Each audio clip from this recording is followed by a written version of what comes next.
for the Lord your God is bringing you into a good land. Shalom Israel.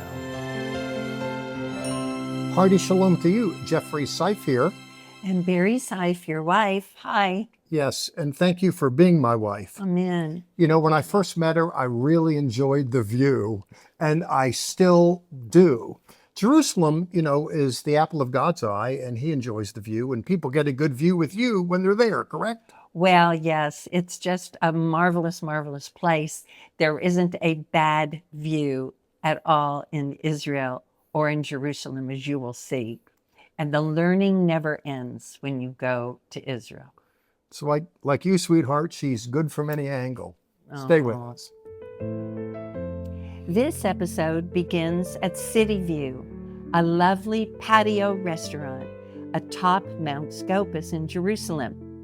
As we awaited our lunch, we sipped from ice-cold, frosty glasses of limonana, Garrett's, an amazing combination of mint, lemon, water, and lots of sugar. Our view of the old city, and especially the Temple Mount, was equally magnificent. We had previously tasted the likes of falafel and shawarma, but these dishes were so unique, beautiful to the eye, and so very delicious.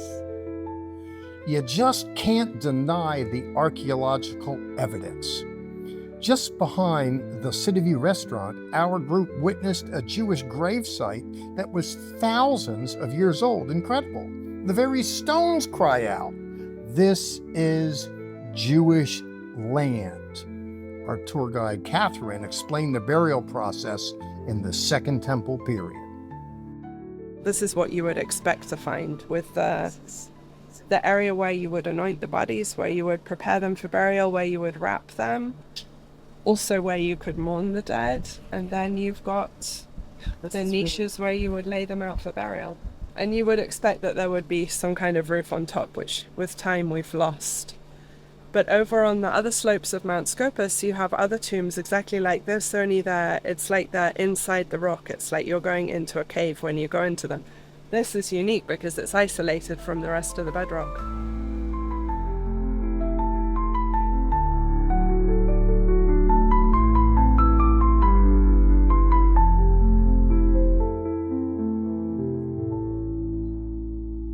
I am juiced, thrilled in fact to be joined by my good friend Ken Berg. Filmed a lot of these podcasts. Yes, Jeff, we've been together so many times on trips. I don't know, many years back we have to go to start accounting, but yeah, more recently than with the podcast. Absolutely. Yeah. And speaking about years back, you can be just enjoying a fine modern meal in Israel and you turn around, look at the stones behind you.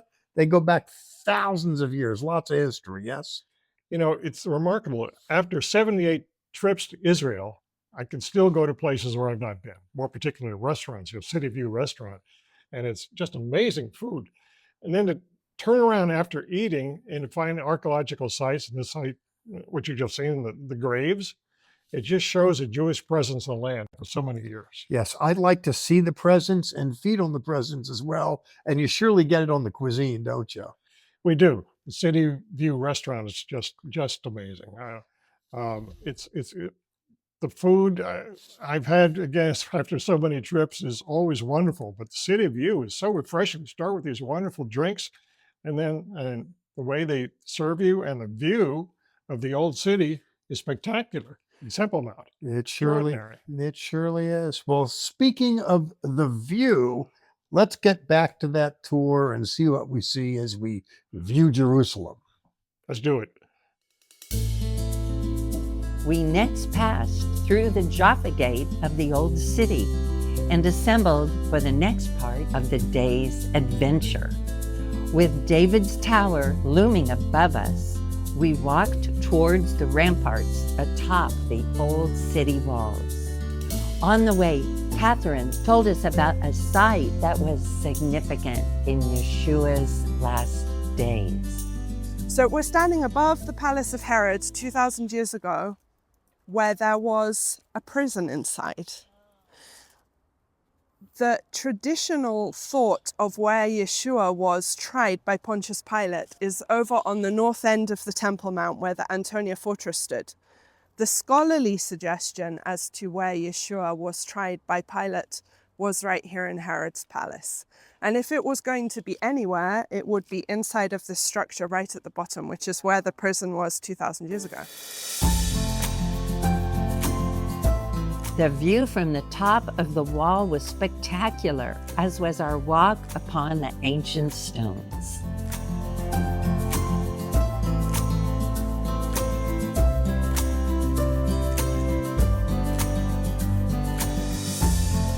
And right behind the Domitian Abbey, that's the location where we believe the upper room was located. Now, the traditional structure, we don't think is authentic in the sense of dating to the time of Yeshua, but it could well be right above the spot. Just behind of that, inside its grounds, there is a cave. And the cave has metal railing on top of it. It's been hidden. They don't like people to go in it. Why don't they like people to go in it? Because all around the inside of the walls of the cave, there is the Messianic symbol. This one. Would you mind just showing it to everybody? It's literally on the walls of the cave. And today we tend to use it to signal grafted in, right? But that's not actually the original meaning of the symbol. It was used by the early followers of Yeshua to mark their places of worship, to mark their articles of worship. So it was all around the walls of the cave.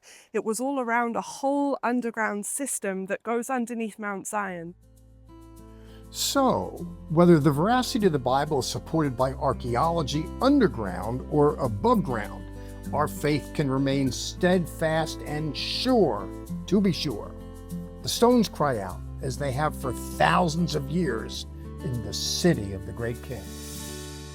They say that a picture is worth 1,000 words. Well, a trip to Israel is worth 1,000 pictures of it. With all that said, let me encourage you to go with us. And if you can't, can I ask you to help send us? Your gift of $50 or more contributes to getting us to and through the land, and we will send you Ken Berg's book, our producer, Heaven and Earth. It's absolutely beautiful. I mean it sincerely, and I want you to have it. Well, there are some people that can go to Israel, but there are others that send funds for people to go to Israel. And we thank you. You've done that, and we want to bless you with this book. Again, donation of $50 or more. Help us so that we can continue to bring forth shows like this that you can watch and enjoy.